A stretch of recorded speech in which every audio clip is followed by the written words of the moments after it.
السلام عليكم. لا تنسوا الاعجاب بالفيديو والاشتراك في القناة تشجيعا لنا لنستمر بنشر المزيد إن شاء الله. On va donc réaliser une remontada, rien n'est impossible, ce sont les propos. Est-ce qu'il aura le rythme suffisant? C'est une des inconnues. Et un premier centre, un premier danger, un premier ballon à négocier. Marcos Acuna qui va mettre le danger dans la surface de réparation. Et la deuxième Dest, le centre de Dest, De Jong qui laisse pour Ousmane Dembélé. Le retour d'Alex. Le contrôle du jeu, il est pour le FC Barcelone encore. Dembélé sollicité mais qui va manquer sa frappe. Ça va passer largement au-dessus de la cage de Vatslik. Ah, voilà, c'est exactement ce type d'action qu'on a vu samedi avec le FC Barcelone face au FC Séville. Et cette capacité, voilà, à prendre la profondeur dans l'axe. Souvent, prendre la profondeur un petit peu, solliciter Frenkie de Jong. Ouais, c'est trop long, c'est trop pro. Dernière victoire de Séville à Barcelone remonte à janvier 2010. Surface de réparation de Séville. Dembélé maintenant, la frappe de gauche. Et encore une frappe de Dembélé mais qui n'est pas cadrée mais qui a été contrée. Ah oui, elle a été contrée, mais quelle belle opportunité encore pour Dembélé, capable de frapper du droit, on le sait, capable de frapper du gauche, on le sait aussi. Il va falloir frapper maintenant côté barcelonais. Là, ça va avec Busquets. Et direct avec le centre de Lionel Messi. Attention Messi, parce que la frappe de... Oh, il est dedans. Et bien voilà, il a trouvé le cadre. Ousmane Dembélé, complètement arrêté. Mais non, il a trouvé la solution, le geste parfait pour ouvrir le score dès la 12e minute. Ce sont des débuts idéaux pour le FC Barcelone qui n'ont plus qu'à but à marquer pour aller chercher peut-être une prolongation. Quelle frappe exceptionnelle d'Ousmane Dembélé qui avait raté sa remise pour Lionel Messi. Alors qu'on voit Samuel Umtiti si heureux pour son coéquipier français. Regardez, là il doit faire mieux Ousmane Dembélé. Il y a Messi qui le sollicite. Et il rate complètement sa remise. Ça lui revient dessus. Non, une trêve internationale.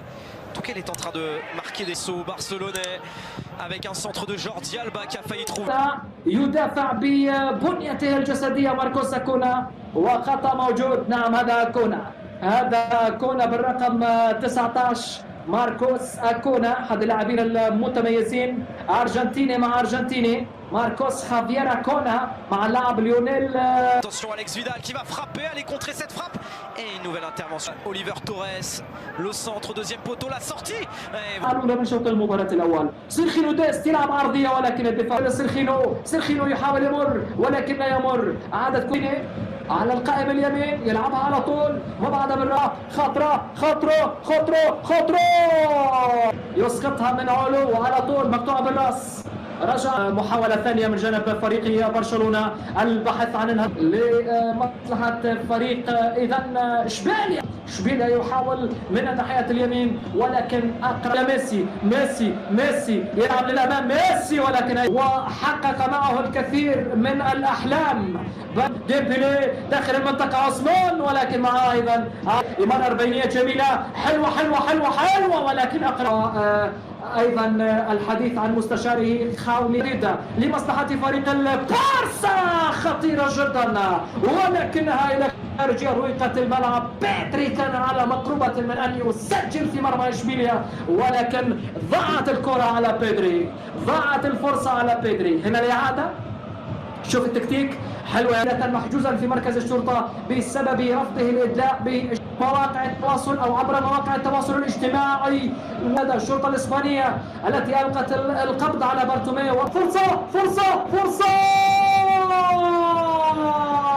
يا سلام، ضاعت الفرصة الخطيرة. محاولة من جديد على طول عند فريق برشلونة، هذه جدا للغاية خطيرة ولكن أيضا الدفاع يتدخل مع راية مرفوعة على الراية مرفوعة وربما الصافرة موجودة أيضا وبالتالي الحديث عن نتيجة ما تزال بهدف نظيف. Busquets qui est le grand favori par Fernando et Joan Laporta. Ouais.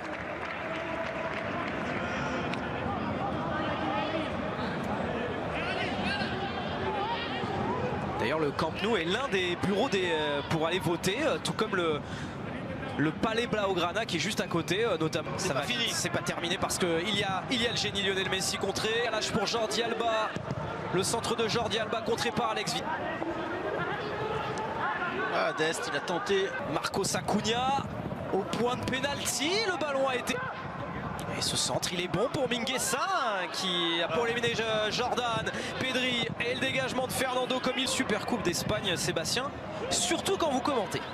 خطيرة من جانب سيفيا، خطيرة جدا، مبعدة من جانب ميسي، يحاول ميسي ولكن عادت مرة هذه محاولة خطيرة جدا، خطيرة وصار جوردي ألبا يلعب عرضية خطيرة للغاية. بيدري ما فيش تسلل، بيدري عرضية تعود الآن من جانب فريق البارسا هذه المرة، تبعها جوردي تعود إلى بوسكيتس، يلعب بوسكيتس، قطعت مرة فرصة تزال حاضرة الآن ولكن الابعاد من جوريسكا.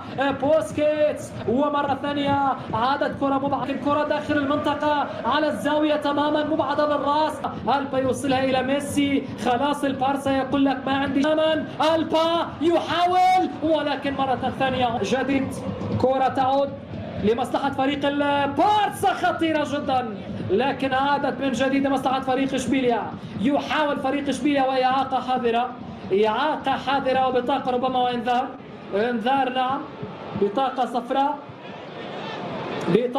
صفراء هذه المرة في وجه اللاعب، ولكن ايضا متابعه. تعود كره مره ثانيه مبعده يلحقها في مع مساحه يضرب ولكن سهله، خطيره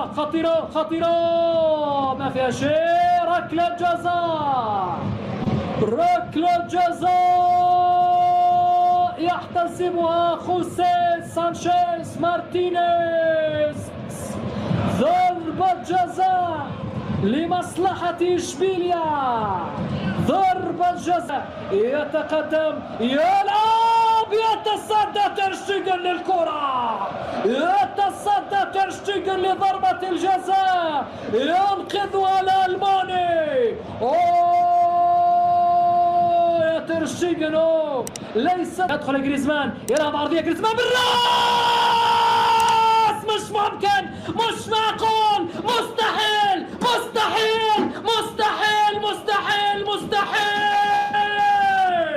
جول.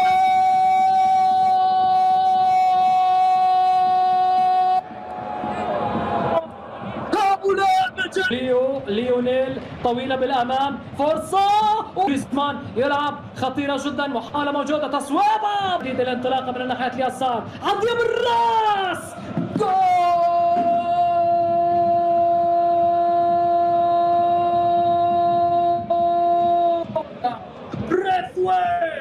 يتنفس الآن بريثويت، يعاد إليه النفس بريثويت مع حضور لابورتا.